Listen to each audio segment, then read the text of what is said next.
Chapter है दोस्तों, क्या, कब, कहाँ और कैसे। आइए देखते हैं। रसीदा बैठी अखबार पढ़ रही थी। अचानक उसकी निगाह एक सुर्खी पर पड़ी। 100 साल पहले। वो सोचने लगी कि ये कोई कैसे जान सकता है कि इतने बरसों पहले क्या हुआ था आखिर। तो आइए देखते हैं कैसे पता लगाएंगे। मान लीजिए दोस्तों, अगर आपको ये पता लगाना हो कल क्या हुआ था, आप कैसे पता लगाएंगे? आप रेडियो सुन सकते हो, टीवी देख सकते हो या फिर अखबार पढ़ सकते हो। लेकिन अगर आपको ये जानना हो पिछले साल क्या हुआ था, आप क्या करोगे? आप किसी ऐसे व्यक्ति से बात करोगे जिसे उस समय के बारे में पता हो, जिसको उस समय या उस घटना के बारे में पता हो, मालूम हो कि 1 साल पहले कोई घटना हुई थी, वो क्या थी, किसी को पता, आप उससे पूछ सकते हैं। लेकिन अगर आपको ये जानना हो कि बहुत पहले क्या हुआ था, या आप कैसे जान सकते हो? आइए देखते हैं कैसे जान सकते हैं। और देखिए, अतीत के बारे में सबसे पहले चीज, अतीत के बारे में हम क्या क्या जान सकते हैं? देखिए, अतीत के बारे में बहुत कुछ जाना जा सकता है। जैसे लोग क्या खाते थे, कैसे कपड़े पहनते थे, किस तरह के घरों में रहते थे। हम शिकारियों के बारे में जान सकते हैं, हम किसानों के बारे में जान सकते हैं, हम पशुपालकों के बारे में जान सकते हैं कि कौन कौन से पशुओं को पालते थे। हम व्यापारियों के बारे में जान सकते हैं कि व्यापारी कौन सा व्यापार करते थे। पुरोहितों के बारे में जान सकते हैं कि कैसे पूजा करते थे। यहाँ तक कि हम ये भी जान सकते हैं कि पहले के कलाकार क्या क्या कलाएं दिखाते थे, संगीतकार क्या क्या संगीत बनाते थे। हम ये भी जान सकते हैं कि बच्चे कौन कौन से खेल खेलते थे। यही नहीं, आप ये भी जान सकते हो कि वो कौन सी कहानियाँ सुना करते थे, कौन से नाटक देखा करते थे, या फिर कौन कौन से गीत गाते थे। हाँ, कौन कौन से गीत गाते थे ये भी पता कर सकते हो आप। अगर आपको ये पता करना हो लोग कहाँ रहते थे, आइए हम देखते हैं सबसे पहले लोग रहते कहाँ थे। आरंभिक मानव जो था वो कहाँ रहता था? आरंभिक मानव जो था वो नर्मदा नदी के किनारे रहते थे। कई लाख वर्ष पहले लोग नर्मदा नदी के तट पर रह रहे थे। मतलब लाखों वर्ष पहले से लोग नर्मदा नदी के तट पर रह रहे हैं। उन्हें बोलते हैं आरंभिक मानव। जो आरंभिक मतलब शुरुआती मानव है, अगर उनके बारे में देखा जाए तो कहाँ रह रहे? वो रह रहे थे नर्मदा नदी के तट पर, जिसमें जो थे कुछ जो थे कुशल संग्राहक थे, कुशल आखेटक थे, जो आसपास के जंगल की विशाल संपदा से परिचित थे।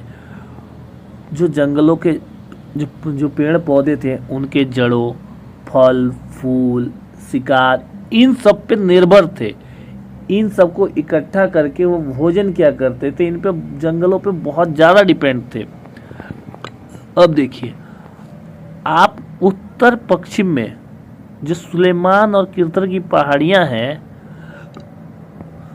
वहाँ 8000 वर्ष पूर्व स्त्री और पुरुष ने, मतलब महिला और जेंट्स, आदमी और औरत, इन सब ने सबसे पहले गेहूं तथा जौ को उगाया था, उपजाना आरंभ किया था। शुरुआत हुई थी गेहूं और जौ उपजाने की शुरुआत सबसे पहले सुलेमान और किरतर की पहाड़ियों में हुआ था। आरंभिक मानव ने सबसे पहले गेहूं और जौ को कहाँ उगाया था? क्या बोलेंगे? सुलेमान और किरतर की पहाड़ियों में। यहीं पे उन्होंने सबसे पहले भेड़, बकरी तथा गाय, बैल जैसे पशुओं को पालना शुरू किया। बाद में वे लोग गांव में रहने लगे। उत्तर पूर्व में गारो तथा मध्य भारत, उत्तर पूर्व में गारो तथा गारो जयंती है ना, पहाड़ियाँ सुना तो होगा ना आपने। और मध्य भारत में जो है वो बिंद की पहाड़ियाँ, वहाँ पे कृषि का विकास हुआ। देखो दोस्तों, उगाया जो मतलब मानव ने सबसे पहले गेहूं और जौ जो उगाया सुलेमान और गिरदर की पहाड़ियों में उगाया, लेकिन कृषि का जो विकास हुआ उत्तर पूर्व में जो है गारो में हुआ, गारो की जो पहाड़ियाँ हैं, और मध्य भारत में जो है विंध्य की पहाड़ियों में हुआ। कुछ अन्य ऐसे स्थान थे जहां सबसे पहले चावल उपजाया गया, वे स्थान विंध्य के उत्तर में स्थित थे। ये मैप में देख सकते हैं, ये देखिए मैप में आप देखेंगे तो आपको सब पता चल जाएगा। ये देखिए रही गारो की पहाड़ियाँ, गारो की पहाड़ियाँ भी देखा ना आपने, सबसे पहले कृषि का विकास कहाँ हुआ, यही हुआ, अब विंध्य की पहाड़ियों में हुआ। ये देखिए मानचित्र पर सिंधु नदी तथा इसकी सहायक नदियों का पता लगाने का प्रयास करें। तो मानचित्र में आप जाएंगे तो सिंधु नदी अगर आपको देखना है तो ये हम दिखाते हैं आपको सिंधु नदी। ये देखिए सिंधु नदी निकली और ये निकल के ये चली गई जाके। अब ये देखिए ये निकलती हैं ऐसे अरब सागर में जाके गिर जाती हैं। अब ये देखिए ये सिंधु नदी है, इनका हिसाब क्या है, इनकी सहायक नदियाँ हैं। देखिए झेलम है, ये चिनाब है, ये रावी है, सतलुज है, ये सब नदियाँ क्या जाके सिंधु से मिलती हैं और फिर एक साथ जाके वहाँ अरब सागर में गिर जाती हैं। ठीक है, अब देखिए, अब मान लीजिए अब आगे कहाँ गया, नीचे गया, नीचे दिखाते हैं हम आपको। सहायक नदियाँ कहते किन्हें हैं? सहायक नदियाँ वो होती हैं जो कहीं जाके मतलब बहते बहते जाती हैं और जाके किसी बड़ी नदी से मिल जाती हैं, वही सहायक नदियाँ होती हैं। अभी मैंने आपको ऊपर दिखाया था ना, देखिए लगभग 4700 वर्ष पूर्व सिंधु नदी और उनकी सहायक नदियों के किनारे कुछ आरंभिक नगर जो थे वो फले और फूले, मतलब नगरों का विकास हुआ। आरंभिक नगरों का विकास जो है सिंधु नदी और उसकी जो सहायक नदियां हैं उनके आसपास आरंभिक नगरों का विकास हुआ। वहीं जो गंगा नदी है वो और उसके तट के, गंगा नदी और उसकी सहायक नदियों हैं जो हैं उनके तटों के आसपास जो नगरों का विकास हुआ लगभग 2500 वर्ष पूर्व हुआ, मतलब 2500 साल पहले। देखिए गंगा और इसकी सहायक नदियाँ कौन कौन सी है जाके पता लगाइएगा, आप लगाएंगे तो बहुत सारी सहायक नदियाँ पता लग जाएगा आपको। गंगा के दक्षिण में इन नदियों के आसपास का क्षेत्र प्राचीन काल में मगध था। बिहार वाला क्षेत्र प्राचीन काल में बिहार को मगध बोला जाता था। मगध के शासक आपको पता ही है कितना शक्तिशाली था। इसके शासक बहुत शक्तिशाली से देखिए दिया भी हुआ है। उन्होंने एक विशाल राज्य स्थापित किया था, तो मगध का राज्य आपको पता है कितना विशाल था। देश के अन्य हिस्से में भी ऐसे राज्यों की स्थापना की गई थी। और हमारे भारत में देख लेना बहुत से ऐसे मजबूत राज्य थे, बड़े बड़े राज्य थे। लोगों ने सदैव उपमहाद्वीपों के एक हिस्से से दूसरे हिस्से तक यात्रा की। कभी कभी हिमालय जैसे ऊंचे पर्वत, पहाड़ियों, रेगिस्तान, नदियों तथा समुद्रों के कारण यात्रा जोखिम भरी होती थी। जो लोग थे ना एक उपमहाद्वीप से दूसरे उपमहाद्वीप तक यात्राएं किया करते थे, लेकिन ये कभी कभी यात्राएं बहुत कठिन हो जाती थी। कठिन क्यों होती थी? ऊंचे ऊंचे पर्वत, पहाड़ियाँ, गर्म रेगिस्तान, नदियाँ, समुद्र, इतने बड़े बड़े समुद्र। पहले इतने सारे ट्रेवल के वो थोड़ी थे यार, संसाधन थोड़ी थे, तो लोगों के लिए बहुत मुश्किल हो जाया करती थी। फिर भी वो यात्राएं करना नहीं छोड़ते थे, उनके लिए यात्राएं संभव नहीं थी, यात्रा करते थे। कभी कभी काम की तलाश में यात्राएं करते थे, तो कभी प्राकृतिक आपदाओं के कारण, ऐसा भूकंप आ गया या बाढ़ आ गई तो उन्हें अपने स्थान छोड़ के जाना पड़ा, एक स्थान से दूसरा स्थान पर प्रस्थान करना पड़ा। बहुत सारे कारण, या तो काम की तलाश में यार होता ना आदमी नौकरी, आज ही देखिए आप नौकरी की तलाश में एक शहर से दूसरे शहर जाते हैं, नहीं जाते? जाते ही हैं। बहुत सारी चीज़ें हैं कि लोगों को एक जगह से दूसरी जगह जाना पड़ता था, मजबूरी थी, क्या करते। कभी कभी सेनाएं दूसरे क्षेत्र से दूसरे क्षेत्र से युद्ध के लिए, युद्ध में विजय हासिल करने के लिए एक स्थान से दूसरे स्थान पे जाती थी। युद्ध होता था ना, एक राज्य का दूसरे राज्य से होगा, भाई तो अपना राज्य छोड़ के जाएंगे तभी तो युद्ध होगा, ऐसा थोड़ी होगा। या दूसरे कोई भी, मान लीजिए आपके राज्य पर हमला हुआ तो यार वहाँ से सेना आई है, यहाँ हमला हुआ तभी तो जाना पड़ता ना, एक स्थान से दूसरे स्थान पे जाना पड़ता था। अब एग्जाम्पल ले लीजिए आप, मोहम्मद गौरी, वो भारत आया ना, तो ये बताइए मोहम्मद गौरी आया तो उसे अफगान तो वैसे भारत का हिस्सा था, तो वो गजनी से आया था ना, गजनी।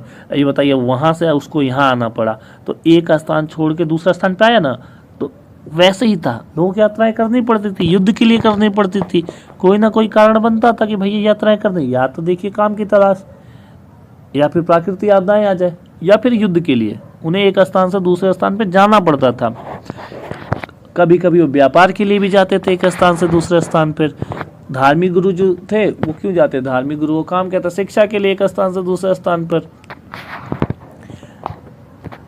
कुछ लोग नए और रोचक स्थानों की खोजने की चाह में उत्सुकतावश यात्रा किया करते हैं। कुछ लोगों को नए नए जगहों की खोज करना बहुत अच्छा लगता था, जैसे आप लोगों को भी लगता होगा, ट्रैवल करना बहुत अच्छा लगता होगा, नए नए स्थानों को देखना, जानना उनके बारे में। तो जैसे वास्को डी गामा आया था ना खोज करते हुए भारत, तो पहले लोगों को बहुत शौक चढ़ता था, भारत खोया नहीं था कहीं पर यार, समुद्री मार्ग का पता लगाया था, वैसे ही था। कहाँ पहुँच गए हम लोग, हाँ ये देखिए, इन यात्राओं से एक फ़ायदा होता था, एक दूसरे के विचारों को जानने का अवसर मिलता था। इन यात्राओं से जैसे मान लीजिए आप अमेरिका के लोग भारत आए, तो आपको अमेरिका के बारे में पता चलेगा ना, या आप इंडिया से अमेरिका गए तो वहाँ पे भारत के बारे में लोगों को पता चलता है। वैसे ही एक स्थान से जब दूसरे स्थान पर लोग आते जाते थे तो उनके विचारों का आदान प्रदान एक दूसरी जगह पे हो जाया करता था। देखिए आज लोग यात्राएं क्यों करते हैं, आप ही बताइए क्यों करते हैं, सोचिए और जवाब दीजिए। एक बार फिर से आप मानचित्र 1 को देखो।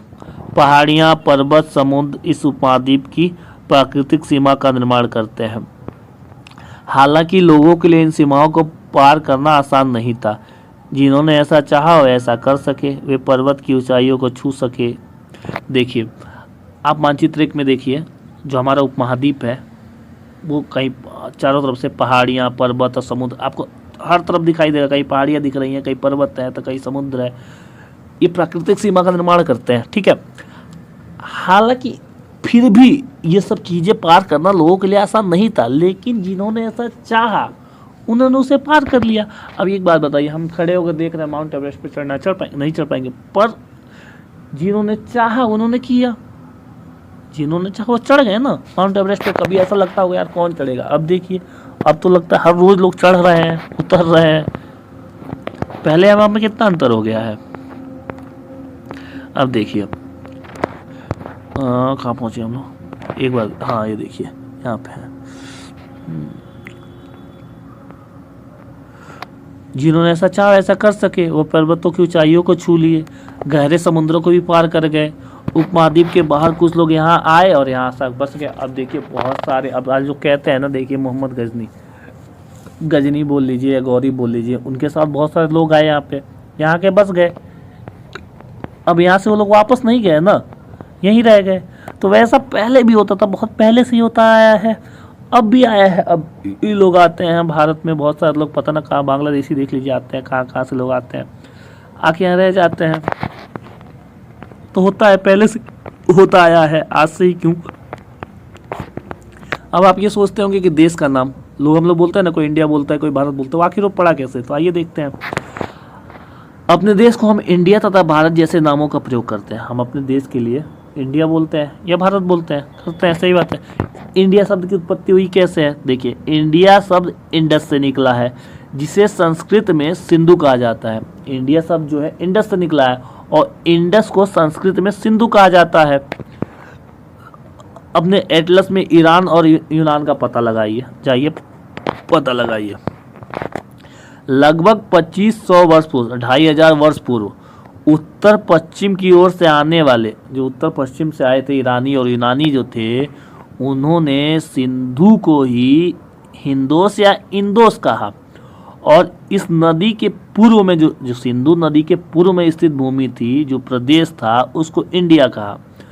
भारत नाम का प्रयोग एक विशेष प्रकार के समूह के लिए किया जाता था।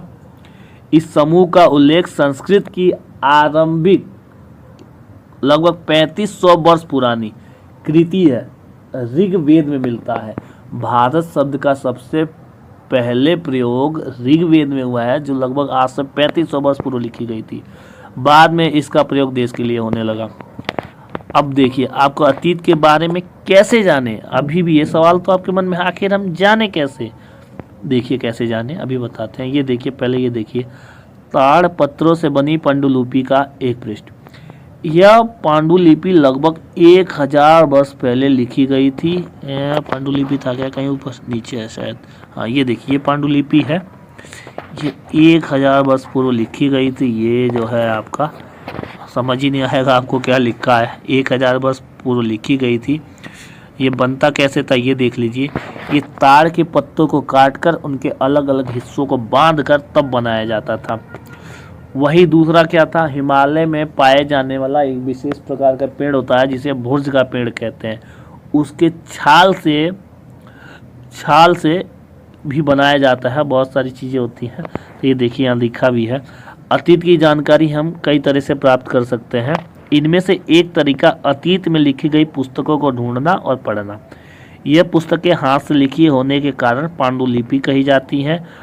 अंग्रेजी में पांडुलिपि के लिए प्रयुक्त होने वाला मैन्यूस्क्रिप्ट शब्द लैटिन शब्द मैन्यू, जिसका अर्थ हाथ से निकला है। देखिए, अतीत के बारे में पता करने के लिए सबसे पहले हम ये पता कर सकते हैं कि उस समय कौन कौन सी पुस्तकें लिखी गई, उनके बारे में पता कर सकते हैं, उनको ढूंढ सकते हैं। ये पुस्तकें हाथ से लिखी जाती थी, इसलिए इनको पांडुलिपि कहा जाता था। अंग्रेजी में पांडुलिपि शब्द का प्रयोग होता था। अंग्रेजी में पांडुलिपि क्या कहते हैं, मैन्यूस्क्रिप्ट कहते हैं। मैन्यूस्क्रिप्ट लैटिन के मेन्यू से निकला है।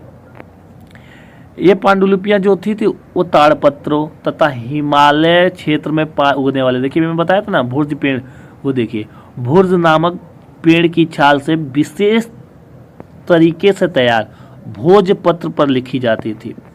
जो ये पांडुलिपियाँ जो हैं वो कैसे होती थी, ये ताड़पत्रों या तो ताड़ के जो पत्ते थे उनको काट कर उसमें एक साथ बांध कर उन पर लिखी जाती थी। या तो हिमालय क्षेत्र में भुर्ज नामक पेड़ पाया जाता था, उसके छाल को छील के विशेष प्रकार से तैयार करके तब उसका भोजपत्र पे लिखी मिलती हैं, उसके भोजपत्र पर लिखी मिलती हैं। आगे देखिए, ये देखिए 1000 वर्ष पूर्व का है ये जो मैं आपको बता रहा था। अब आगे देखिए क्या है, इतने वर्ष पुराने हो गए यार, 1000 वर्ष पुराने। 1000 वर्ष पुराने का तो ये है मतलब कई हजार साल हो गए। तो इतने वर्ष होने के कारण क्या दिक्कत है, देखिए इन पांडुलिपियों को कुछ को कीड़ों ने खा लिया, कुछ नष्ट कर दी गई। फिर भी ऐसी कई पांडुलिपियाँ हैं जो आज भी हमारे लिए उपलब्ध हैं। ये पांडुलिपियाँ जो कहाँ मिलती हैं, मंदिरों में मिल जाती हैं, बिहारों से प्राप्त हो जाती हैं। इन पुस्तकों को पढ़ के हमें धार्मिक मान्यताओं, व्यवहारों, राजाओं के जीवन, दवाइयाँ, औषधियाँ तथा विज्ञान, जो मतलब देखिए इसका मतलब क्या है, सीधा सीधा इन पांडुलिपियों को पढ़ते हैं हम तो हमें पता चलता है उस समय का धार्मिक जीवन कैसा था, राजाओं का जीवन कैसा था, आम जीवन कैसा था, उस समय औषधियाँ कौन कौन सी थी, विज्ञान में क्या क्या खोज हुए थे, टेक्नोलॉजी क्या क्या थी, सारी चीज़ों की चर्चा उसमें मिल जाती है। इसके अतिरिक्त हमारे यहाँ महाकाव्य है ना, वैसे तो महाभारत महाकाव्य की गिनती में ही आती है। महाभारत, रामायण, ये सारी चीज़ें आती हैं, बोलते हैं लोग, अब आदमी जो मान ले, ठीक है। तो बहुत सारे ऐसे महाकाव्य हैं जो लिखे हुए हैं, उनके तो या कविता या नाटक जो भी हैं, बहुत सारी चीज़ें ऐसे हैं जो संस्कृत में लिखे हुए मिलते हैं। देखिए बहुत सारे महाकाव्य, नाटक, कविताएं संस्कृत में लिखे हुए मिलते हैं, लेकिन बहुत सारी चीज़ें ऐसी हैं जो प्राकृतिक भाषा में मिलती हैं। प्राकृतिक भाषा का प्रयोग कर आम लोग करते हैं। देखिए अभी देखिए आम लोग क्या बोलते हैं, आम लोग जो है हिंदी बोलते हैं। बहुत लोग अपने अपने मतलब स्टेट की अपनी अपनी भाषाएं अपने अपने प्रयोग करते हैं। बहुत लोग ऐसे हैं जो अंग्रेजी बोलते हैं। तो यही सारी चीज़ें पहले भी थी। जो विद्वान लोग थे, ऋषि मुनि थे, उन लोगों का क्या था, वो संस्कृत बोलते थे। जो आम जनता थी वो प्राकृतिक भाषा का प्रयोग करती थी। हम अभिलेखों, देखिए दूसरा, एक तो हम लोग पांडुलिपियों के माध्यम से पता लगाया, अब दूसरा तरीका क्या हो सकता है, हम अभिलेखों का भी अध्ययन कर सकते हैं। अभिलेख क्या होते हैं, वापिस सोचेंगे अभिलेख क्या होते हैं। अभिलेख होते हैं ऐसे लेख पत्थर अथवा धातु जैसी अपेक्षाकृत कठोर सतहों पर उत्कीर्ण किए जाते थे, मतलब लिखवाए जाते थे। कभी देखिए अभिलेख क्या होता है, अभिलेख जो होता है ना, पत्थरों पे जैसे कोई चीज़ लिखवा देना या किसी कठोर धातु पे कोई चीज़ लिखवा देना, उसे ही अभिलेख बोला जाता था। तो पहले जो राजा महाराजा थे, ठीक है। तो वो देखिए ये है ना, ये देखिए पांडुलिपि में जो आपको वो दिखा रहा था, ये पांडुलिपि नहीं अभिलेख, ये अभिलेख है, अशोक का अभिलेख है, कांधार में मिला है, अफगान के कांधार में। अफगानिस्तान जाएंगे ना आप तो कांधार में, लेकिन देखिए 2250 वर्ष पुराना ये अभिलेख है। ये वर्तमान में अफगानिस्तान से प्राप्त हुआ है। ये देखिए इसी तरह के लोग अभिलेख जो है लिखवाते थे, उत्कीर्ण करवाते थे। अभिलेख लिखवाए क्यों जाते थे, उत्कीर्ण क्यों करवाए जाते थे? देखिए कभी कभी शासक तथा अन्य लोग अपने आदेशों को इस तरह लिखवाते थे ताकि लोग उन्हें देख सकें, पढ़ सके तथा उनका पालन कर सके। लोग अपने आदेशों को लिखवा देते थे ताकि आम जन उनको देख सके, पढ़ सके और उसका पालन कर सके। इसलिए लोग अपने आदेशों को क्या करते थे, अभिलेख के माध्यम से लिखवा देते थे और टांग देते थे या रख देते थे, जो भी समझिए। कुछ अन्य प्रकार के अभिलेख भी मिलते हैं जिनमें राजाओं तथा रानियों के जीवन के बारे में पता चलता है। इसके अलावा स्त्री पुरुषों के जीवन के बारे में पता चलता है। उदाहरण के लिए शासक की लड़ाइयों में अर्जित विजयों का लेखा जोखा रखा करते थे। उदाहरण के मान लीजिए शासक क्या है, यह अभिलेख मतलब मैं बता रहा हूँ, कुछ अभिलेख ऐसे होते थे जिनमें शासक अपने कोई युद्ध हुआ, उसमें जीत हुई या हार हुई, विजय हुए पराजय हुए, जो भी हुए, उनका भी लेखा जोखा रखते थे। उन लेखा जोखा के माध्यम से कुछ राजा थे, उनके राजाओं तथा उनके रानियों सहित अन्य लोग जो थे उनके बारे में उन लेखों के माध्यम से पता चल जाता है। क्या तुम बता सकते हो कि कठोर सतह पर लेख लिखवाने के क्या लाभ थे? बिल्कुल, ये जल्दी खराब नहीं होते, इस पर लिखे हैं तभी तो अभी आज तक चल रहे हैं, लोगों को पता चल जाता है। इसके अतिरिक्त अन्य कई वस्तुएं अतीत में बनी प्रयोग में लाई जाती थी। ऐसी वस्तुओं का अध्ययन करने वाला व्यक्ति पुरातत्वविद कहलाता है। देखिए एक तो पांडुलिपि हो गया, दूसरा आपका अभिलेख हो गया, इसके अलावा भी बहुत सारी वस्तुएं प्रयोग में लाई जाती थी, ठीक है। उनका अध्ययन जो करते हैं उसे ही पुरातत्वविद कहते हैं। अब पुरातत्वविद अध्ययन कैसे करते हैं? पत्थर और ईंटों से बनी इमारतें के जो अवशेष मिलते हैं उनका अध्ययन करते हैं, चित्रों तथा मूर्तियों का अध्ययन करते हैं, औजारों, हथियारों, बर्तनों, आभूषणों तथा सिक्कों की प्राप्ति के लिए खुदाई करवाते हैं।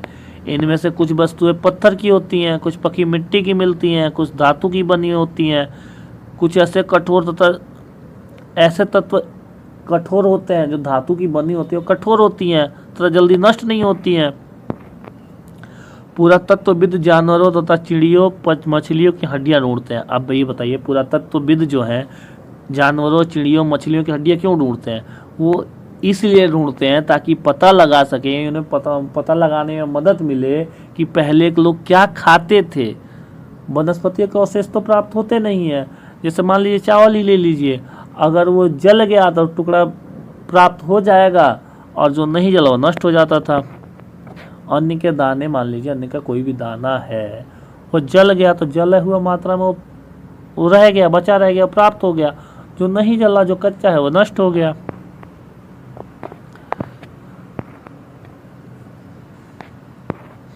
अन्न या लकड़ी के जो जल जाते हैं, लकड़ी जल जाता तो कोयले के रूप में मिलता है, आपको पता ही है, वो कोयला बन जाता तो 1000 साल तो बनी रहती है, खुदाई में निकल जाता तो पता चल जाता है।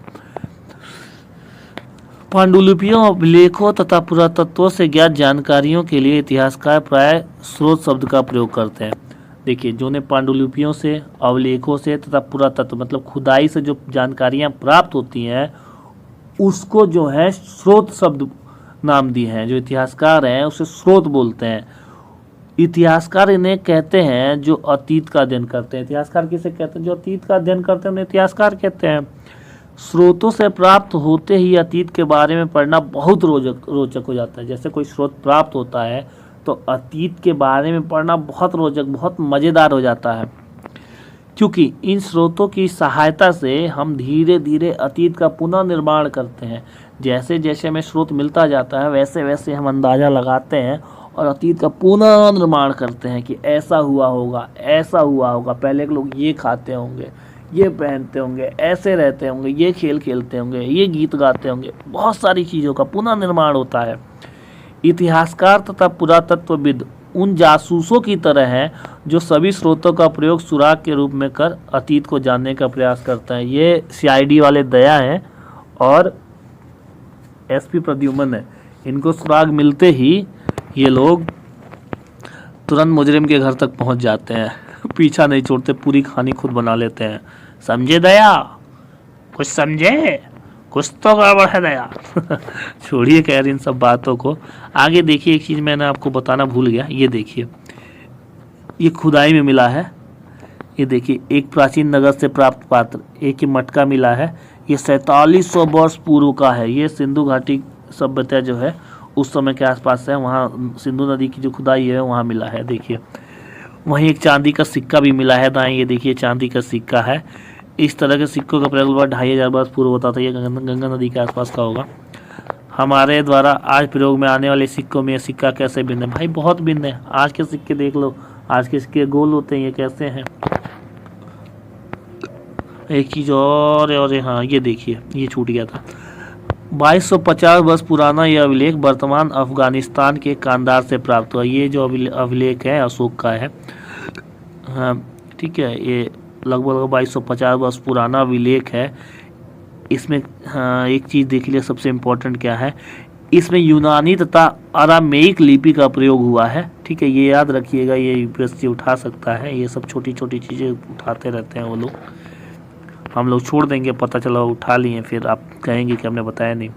अब देखिए, अब आप ये सोच रहेंगे अतीत एक है या अनेक है।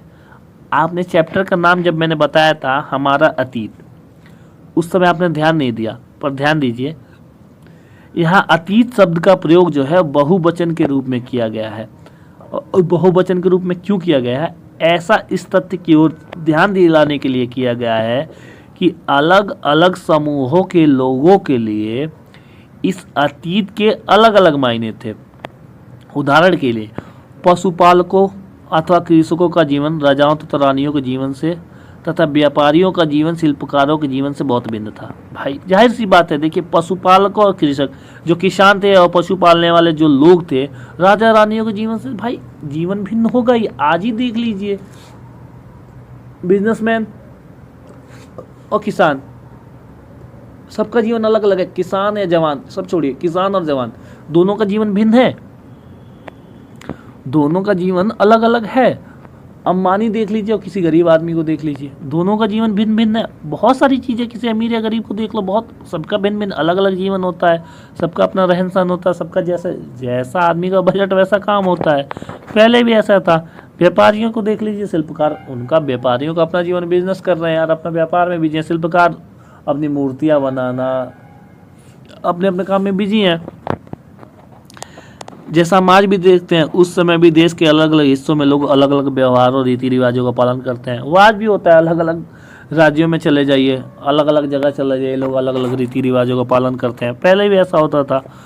उदाहरण के लिए देख लीजिए, अंडमान द्वीप जो है वहाँ देख लीजिए, वहाँ क्या होता है, अधिकांश लोग आज भी अपना भोजन जो है मछलियाँ पकड़कर, शिकार करके तथा फल फूल को इकट्ठा करके, संग्रह करके करते हैं। अपना अंडमान द्वीप में चले जाइए, लोग आज भी क्या करते हैं, मछलियाँ पकड़ते हैं, शिकार करते हैं, फल फूल को इकट्ठा करते हैं, उससे अपना भोजन प्राप्त करते हैं। वहीं शहरों में देख लीजिए, शहरों में जो लोग हैं दूसरों पर डिपेंड है, किसानों पर डिपेंड है। किसान खेती नहीं करेगा, भूखे मर जाएंगे। इस तरह के इस तरह के भेद जो थे वो अतीत में भी थे, पहले भी होता है, पहले से ही होता है, नई बात थोड़ी है, पहले से ही होती आई है। इसके अलावा एक अन्य तरह का भेद है। उस समय शासक अपनी विजयों का लेखा जोखा रखते थे।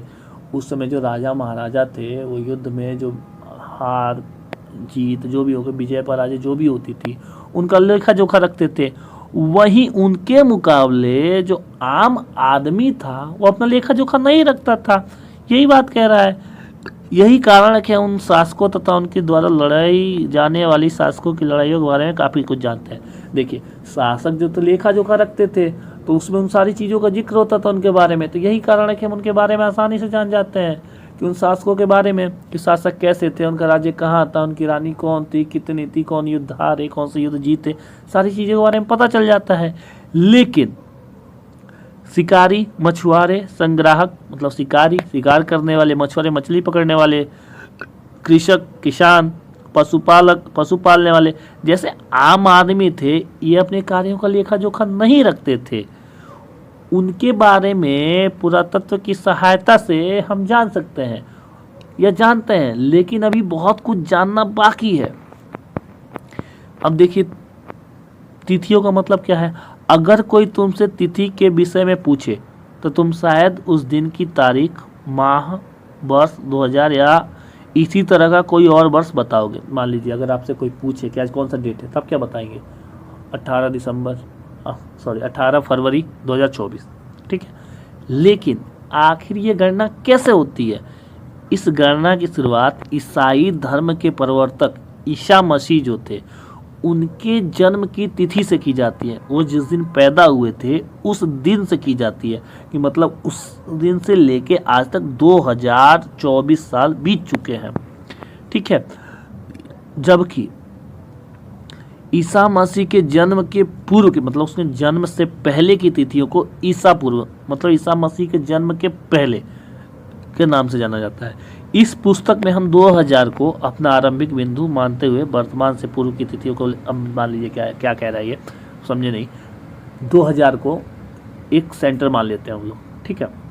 अब यहाँ से पीछे की गणना करनी है तो इससे पहले, अब 2024 साल तो करेंगे नहीं, अब 2000 को मतलब एक मोटा मोटा मान लेते हैं कि 2000 साल हो गए ईसा मसीह के जन्म से, अब तक 2000 साल हो गए।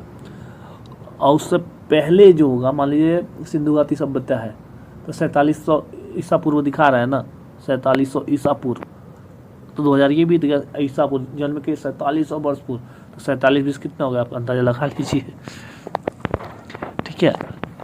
ये सब आप पढ़ लीजिएगा, अब ये छोटी छोटी चीज़ें थोड़ी हैं, अभी यूपीएससी के पास इतना टाइम नहीं है कि ये पूछे, ठीक है। ये क्वेश्चन आंसर है, ये आप खुद कीजिए, खुद करेंगे तो अच्छा रहेगा। तो कहिए चलिए हम ही करा देते हैं, तो फिर कहेंगे कि भैया हमने कराया नहीं। देखिए नर्मदा घाटी, आपको पता है नर्मदा घाटी कौन सा था? अरे नर्मदा घाटी आप लोगों को नहीं पता? आखेटक तथा संग्राहक कहाँ रहते थे? नर्मदा घाटी में तो रहते थे, ठीक है। पहला बड़ा राज्य मगध। अरे जानिए गारो की पहाड़ियाँ कहाँ है? बताओ गारो की पहाड़ियाँ में क्या मिला है? आरंभिक कृषि का विकास हुआ ना। सिंधु तथा सहायक नदियों, अरे इतना कैसे भूल गए? सिंधु तथा सहायक नदियों में प्रथम नगर। गंगा घाटी लगभग 2500 ईसा पूर्व। ये तो आपको पता होना चाहिए। चलिए हमने एक बता दिया, बाकी आप सब कीजिए।